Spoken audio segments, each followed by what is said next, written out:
இன்றைக்கி காலையில் எம்டி ஸ்டொமக்கில் ஆவாரம் போட்டு தான் எடுத்துக்கிட்டேன். இது கொஞ்சம் லைட்டாக கசக்கும் தான், ஆனால் ரொம்பவே ஹெல்த்துக்கு நல்லது. காலையில் லைட்டாக வந்துட்டு நல்லெண்ணெயில் ஒரு ஃபேஸ் மட்டும் நல்லா அப்ளை பண்ணிவிட்டு அதுக்கப்புறம் குளிச்சாச்சு. இது மாதிரி பண்ணுறப்போ உங்களுக்கு ஹீட்டு வந்து பார்த்திங்கன்னா குறையும்.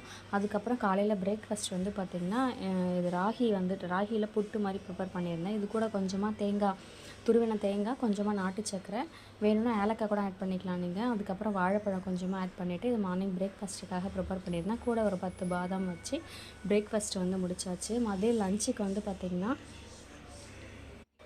ரொம்ப ஹெல்த்தியான பிரேக்ஃபாஸ்ட் இது. கண்டிப்பாக நீங்களும் ட்ரை பண்ணி பாருங்கள். அதுக்கப்புறம் லஞ்சுக்கு வந்து பார்த்திங்கன்னா நான் குதிரைவாலியில் அரிசி மாதிரி ப்ரிப்பேர் பண்ணியிருந்தேன். இதில் நீங்கள் தயிர் சாதம் செஞ்சிங்கனாலும் சூப்பராக இருக்கும். நீங்கள் சிறுகீரை கடையில் வச்சு சாப்பிட்டு பாருங்களேன், சூடாக சாப்பிடும்போது செம சூப்பராக இருக்கும்.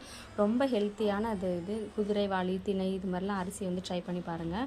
இது கூட கொஞ்சமாக சுண்டல் வச்சு மதியம் லஞ்ச் முடிச்சாச்சு. அதுக்கப்புறம் நைட்டு டின்னருக்கு வந்து பார்த்திங்கன்னா 2 இட்லி, நிறைய வந்து பட்டாணி போட்டு குருமா மாதிரி எடுத்துக்கிட்டேன். கூட வந்து பார்த்திங்கன்னா வெள்ளரிக்காய், ரொம்பவே ஹெல்த்துக்கு நல்லது. பட்டாணி அடிக்கடி ஆட் பண்ணிக்கோங்க. வெள்ளரிக்காய் வந்து சாப்பிடும்போது உங்களுக்கு நல்லா வந்து டைஜஷன்